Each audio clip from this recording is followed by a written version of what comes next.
good people? Hello and welcome, family, to another episode of Beyond Six Figures, the podcast that helps you crack the code and break the mold of old habits and thinking.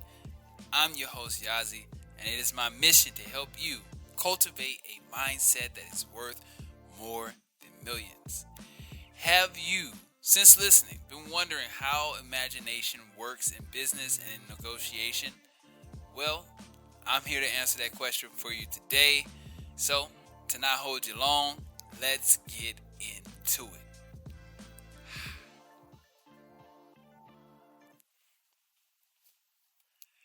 What's good people? So, as I mentioned, today we're talking about imagination and negotiation. And if you watch my channel, if you listen to this podcast, share and tell more, I always talk about the foundations of building what I consider to be a successful foundation for going beyond your millions. Understanding how to continue to recreate through manifestation, imagination techniques, and to grow a business and scale, that's my goal here. And to mesh both of the worlds because they are very much in tune and with each other. You know, people think imagination is just Disneyland, right? But it actually is imagination that took to build Disneyland. And I'm not negating or even running away from the fact that it takes good business acumen.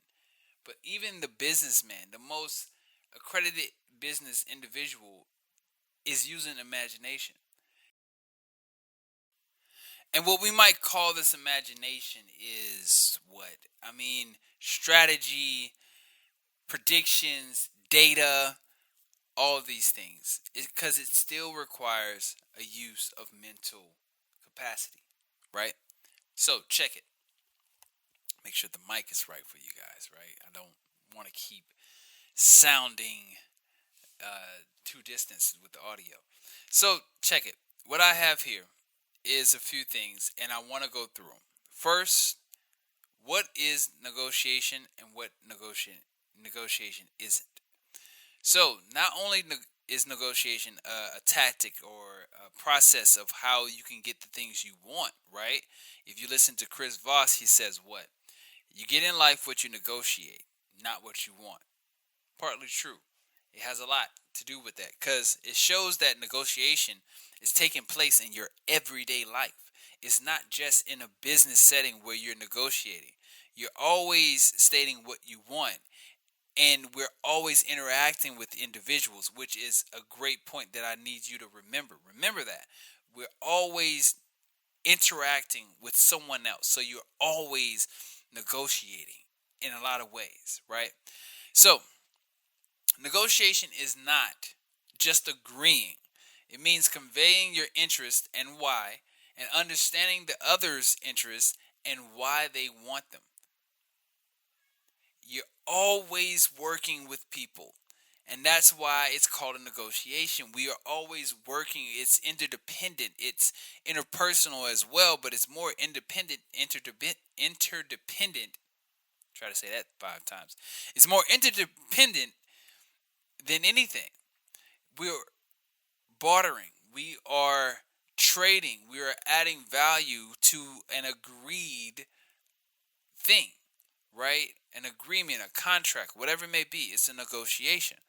So, state what you want and stand on what you want. Know who you are. Stand within that truth and seek understanding of the other person. Because we're all going to come to the table with our own biases and beliefs. We're all going to come to the table with our own interests and wants and desires. And we're looking for the best agreement. That's what negotiation is. Imagination. What is imagination? And what isn't imagination? Well, imagination is the pattern of mind, your constant chattering that's going on inside, the things that you think and the things that you tell yourself consistently is your imagination. And what isn't imagination? Well, imagination isn't just Disney. It isn't just cartoons and pretty colors. Imagination is the use of your mental mind. That mental thought process that's going on up here where no one can hear, it's the unseen, it's the spirit, it's all of that. Imagination, some would say, is God talking to you. It is the highest form of earning. Everything that we've experienced and everything that we are currently experiencing comes out of a person's imagination. I'm talking to you through a camera, something that once never existed, but now it's second nature. It's almost as if we never had a camera, what would life be? Some people, even including myself, don't know how life was before the camera. We don't know how life was before the internet. Imagine that. Something that was unseen came to you, and now it's the means of how people close the gap. I get to meet you before actually meeting you, simply because someone had the audacity and the ability to hear from a source to create a camera and a lens and every other little part that goes into it, you know? So shout out to my guy who came up with the digital camera. I think he worked at Kodak or something like that. Much love. um, so how do these things work together? Well, because everything is interdependent.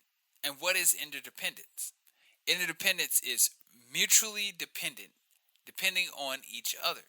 Because we have to work with people, our mental is that much more important.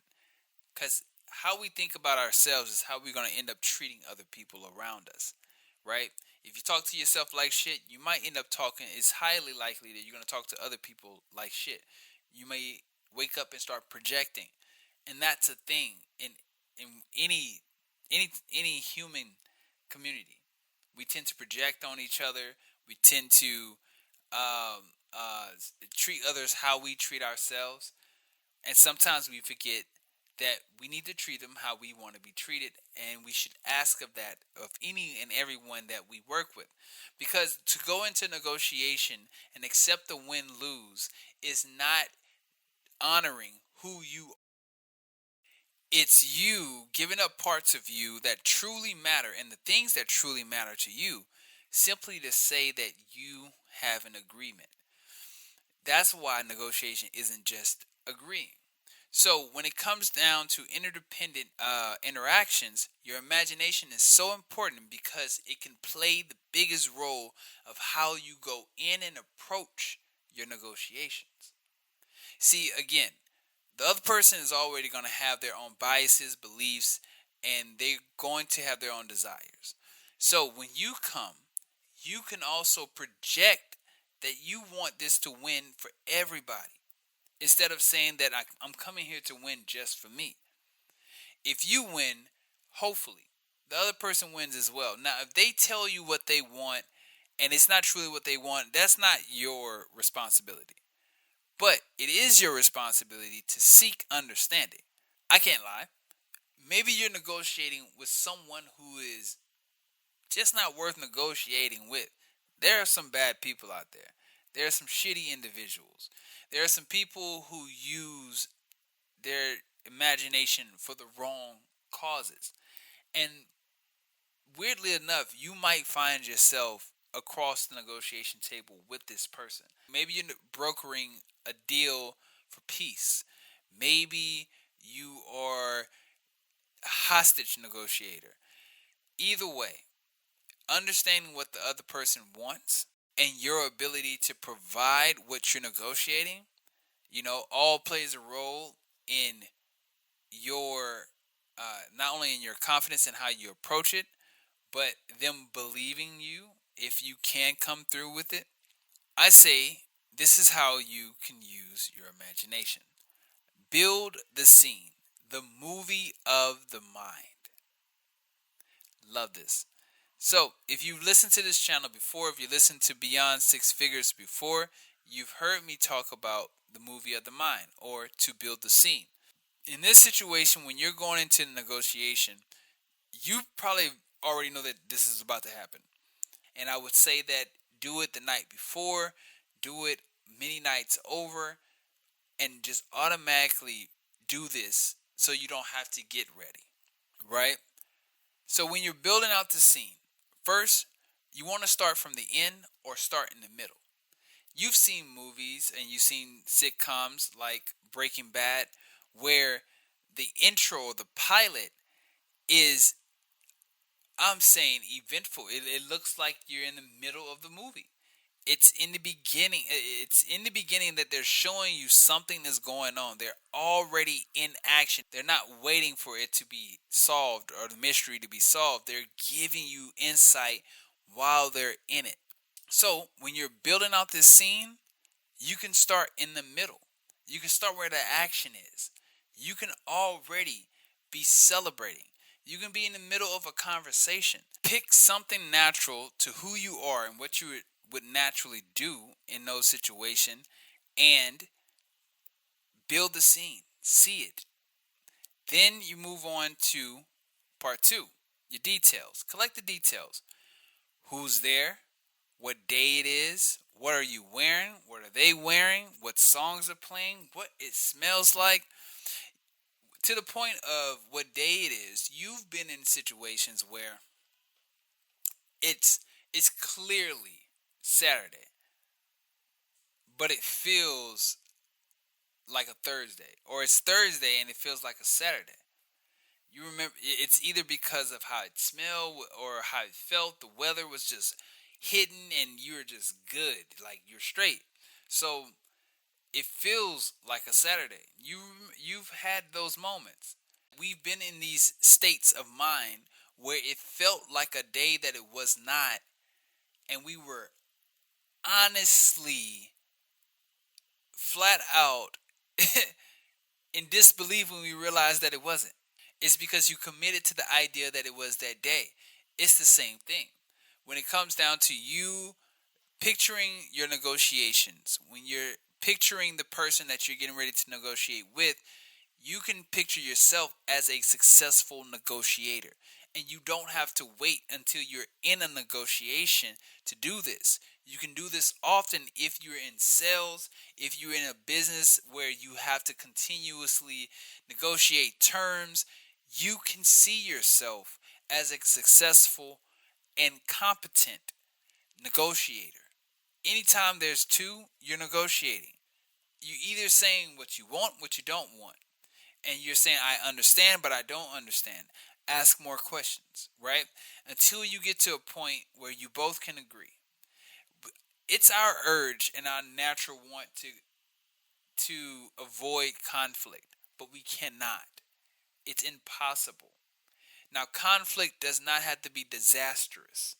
And I think that's what negotiation or the pictures that they paint around negotiators come to sometimes, because even I had that issue, thinking that you had to be overly aggressive in order for you to have a great negotiation experience. That's not truth.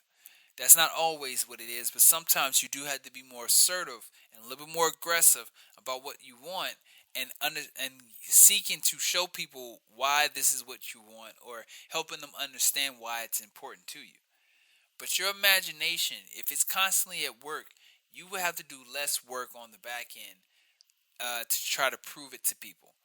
It would already be on top of mind. It would be how you carry yourself and who you are, right? And three, make sure you celebrate. Make sure whatever the vision is, the scene is that you're holding in your mind, is something that you can celebrate, something that you can be excited about. It could be, and that's why I say either you start at the end or in the middle, right? It's either you're moving towards it, but either way, whatever it is, it's in celebration of you achieving the goal. Then four, expect it to come to pass. The whole part of this is to expect, is to shape your expectation. Now, where your expectation is placed is important. I'm not going to tell you to not have expectations. Sometimes we battle with this within the manifestation, spirituality realm of things. People tell you don't have expectations. Some people say have expectations. In this case, you should expect what you desire to come to pass. And playing with this movie of the mind, or playing with this scene that you're building, is only increasing the possibilities that it will. Now, will it always happen exactly how you pictured it? No, I can't guarantee that. But what I can say is that you carry yourself with the confidence that it will happen most likely makes it happen. It heightens your chances. And then finally, repeat it often. I say repeat it often because you can't be ready to negotiate tomorrow and then expect this to just pop in if you've been carrying yourself with an with the level of confidence of a person who's just started out. This is for you to do little and often. This is for you to do as often as possible. Take about 10 to 15 minutes each day and sit in this realm or sit in this scene. Because it may not just be one negotiation, you may have many. So it can also be how you get to a negotiation. Before you even get to the table, you're already negotiating. It's how you carry yourself. It's how you talk to the person across the screen or across the table with you. It's what you're constantly thinking in your mind. So if you see the end or you see yourself in the scene, hold it and hold it tight and don't let it go. Because that's the only way you're going to cause a shift to happen. So if you want to make a shift, if you want to make a change, if you want to make something new come to life, you have to start using it. And this is how you use imagination in your negotiations. So get out there and kill it. There you have it. There it is, good people. Another episode of Beyond Six Figures. I'm your guy Yazz-e, and today's episode was about using imagination in your negotiation settings. So, if you like topics like this, talking about mindset and business, then hit me on the newsletter. So, until I see you, be great, be vigilant, be curious, be you.